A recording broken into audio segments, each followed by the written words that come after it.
Hi, I am Vani, and we need to open this gate to free ourselves from the colonial mindset.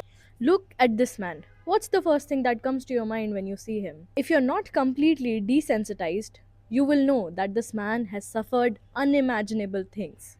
His name is Rajendra Panchal and he belongs to Pune. At just 1 year of age, he fell down and broke his jaw and it got fractured, but his family could not afford his treatment. Rajendra survived on semi solids and liquid food for 38 years of his life until he met Dr. Samir Garde, who treated him for free and did his surgery without taking a penny from him. The surgery changed Rajen's life. For the first time in 38 years, he was able to eat solid foods and speak freely.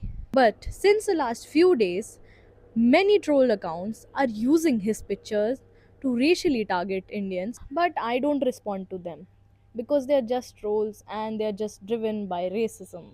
I'm talking to an average Indian living here in India and in abroad as well. To those who sometimes feel embarrassed by their own identity. Yes, we have problems, but which country does not? But can we for once speak up without being apologetic? When we are targeted, can we be loud? Can we debate with facts instead of being quiet all the time? We need to stand with empathy with our own people instead of mocking them and distancing ourselves when they need us the most. We need to uplift them and support them.